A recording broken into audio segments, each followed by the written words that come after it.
This week, Bamboo Labs sent me their new A2L machine and I'm super excited to start assembling it. Admittedly, I'm not the best at reading instructions, but everything is super clear-cut and well labeled, so it's like Assembly for Dummies 101.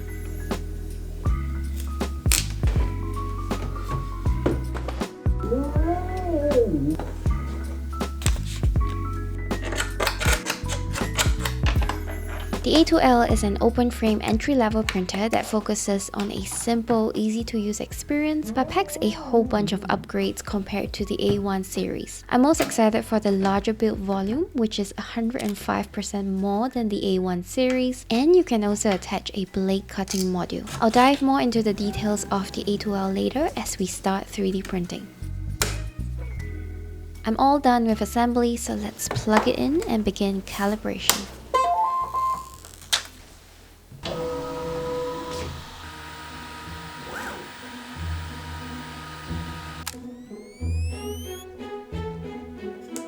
When we first got a 3D printer, so many of you messaged me and said I need to print a drill dust collector. I think the coolest thing about the 3D printing community is how people are constantly improving on each other's designs. Like, I typed drill dust collector into the Bamboo Handy app and I'm able to get dozens of variations of it. I'm printing this one today. It's hands-free and uses a vacuum, which is exactly my requirement. And one tap on my phone is all I need to do to start printing.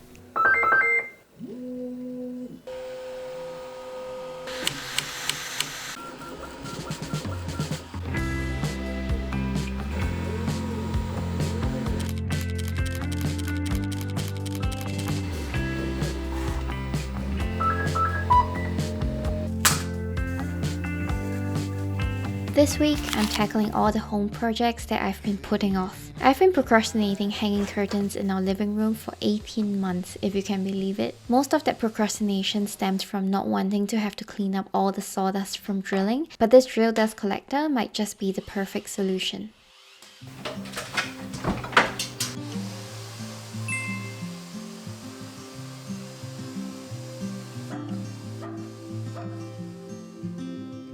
Golden days drifting far away. Light is leaving town. Colors fade, but I'm thinking we stay just for a little while.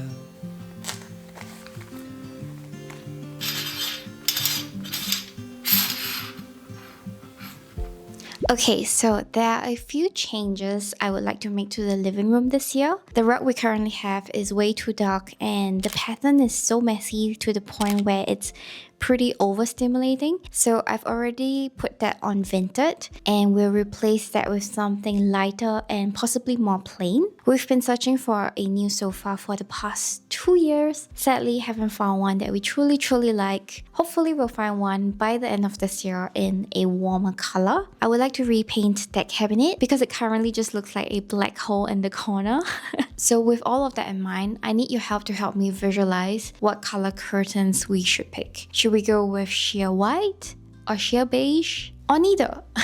Also, now you got to see what our living room looks like when the sun goes away, so that might affect your decision too. Let me know in the comments. If you think 18 months is a long time to put something off, try 3 whole years. When I built this sink Vanity, I didn't think to stain the insides of it. I made up for that mistake with the second Vanity that I built, but I never got around to staining this one and it's just been sitting in the backlog of my to-do list.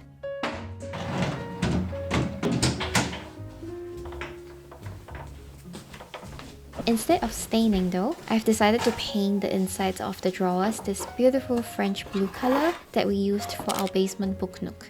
To help me paint the drawers, I've upgraded my setup by 3D printing this little stackable painter's pyramid. The original design was a bit too small for my liking, so I decided to scale it up 200%. I could do this very easily in Bamboo Studio, which is a core part of the Bamboo Lab ecosystem that makes 3D printing so easy and beginner-friendly, even without any prior experience. And remember how I was talking about the larger print plate of the A2L? If I had wanted to, I could have printed 42 of these at one go, which is almost double compared to the A1 or the P2S. I decided to just print 20 of them, and all I had to do was click slice and send it straight to the printer.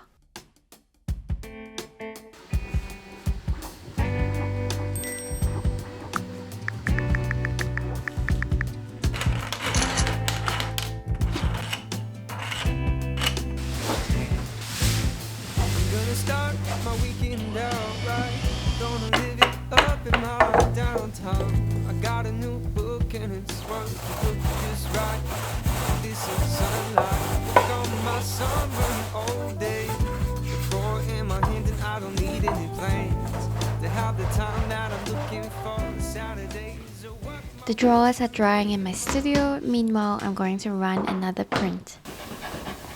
You know, my hobby is giving names to inanimated objects around our home, so I have nicknamed the A2L machine Nessie, which is short for Loch Ness. I would say it's a pretty fitting name because the A2L is known to be able to handle a really large build volume. And to test this out for myself, I'm going to be printing a large planter to repot our tree. I'm once again using PLA for this print, which is a beginner-friendly filament made out of fermented vegetable starch. It also comes in a variety of finishes, like PLA translucent that I use for printing these organizers where you can see the infill grid. PLA Silk, as its name suggests, has a silky shiny finish that I found to be perfect for displaying pets' medals. And PLA Matte is a personal favorite of mine that I've used for printing a bunch of home decor like lamps, frames, and even the tiny treehouse. For today's planter, I'm using the color Latte Brown, which the machine will automatically read as I load it into the AMS.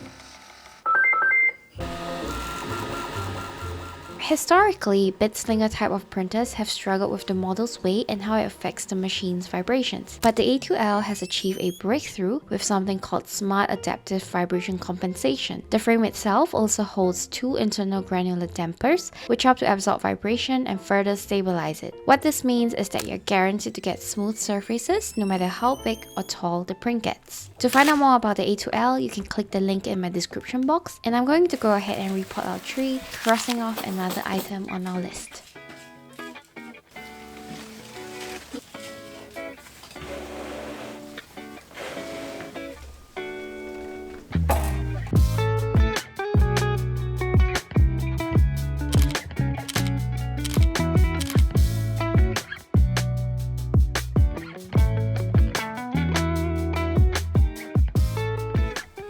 The paint on the drawers are dry, but before we install them, I had another idea. I want to add a fun little detail to them by attempting to 3D print a stencil that I can reuse. I'm using Illustrator, but you can recreate this with any other 2D drawing tool.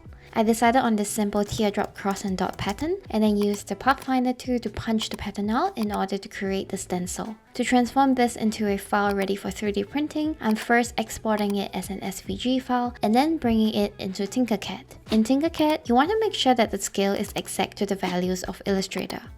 Here, I can easily adjust the depth of the stencil to be 0.4mm, and then I'm going to export it as an STL file. This STL file can be simply dropped into Bamboo Studio, where we can slice with one click and it's ready to print.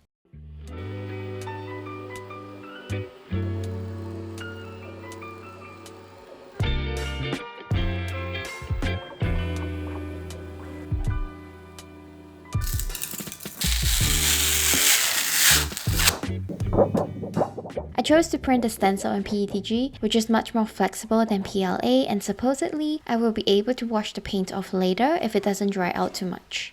After doing some test tries and letting you help me decide on the color over on Instagram, I'm going with the color Sienna Brown. Don't you wanna get away? Don't you wish that you could play all day, just like you're footloose and fancy free, and you could dream wide awake, wide awake. Don't you wanna take a drive? Don't you wish that you could feel alive? This is what it looks like after washing with dish soap and warm water. I let the paint dry out too long on the smoother side, so I couldn't get it all out, but that doesn't matter because we can still reuse it. I was able to get the more textured side completely clean. It's important to get that clean so that it can totally lay flat onto the surface.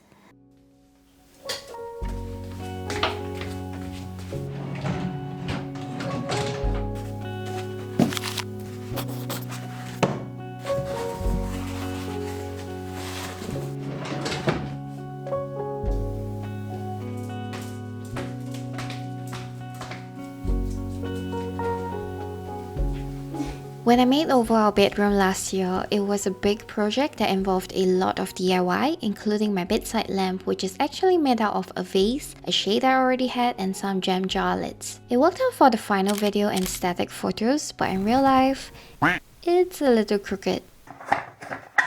I wasn't able to find a lamp base that would fit the narrow opening of this vase, which is why I hacked it with the gem jar lids. But as you can see, I did a very poor job with it. I have two choices here. I can either try to create a custom 3D pot to lock this in place and make this straight, or I can just print a simple lamp base that would fit into this opening, which I think sounds like the easier method.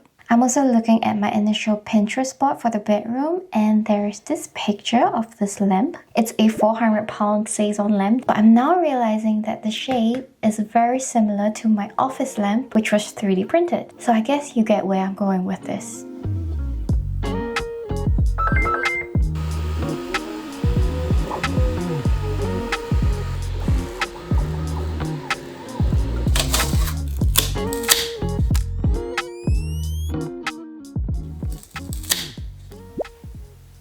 So this part is from the original Bufa lamp. I basically just made it shorter here. And this is one that I created simply in Tinkercad to fit my vase. See how this fits into the vase opening?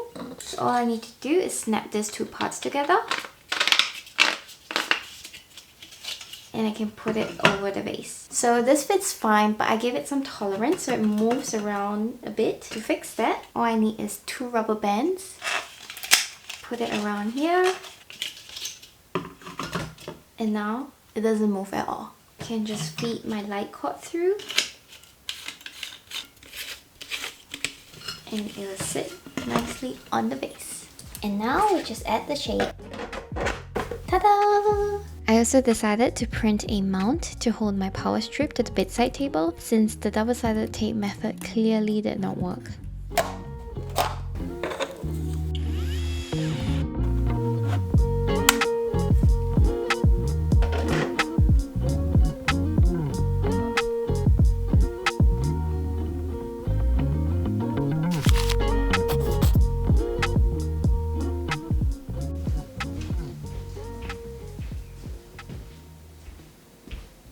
The last thing on my procrastination list is our tea and supplement drawer, which is absolute chaos.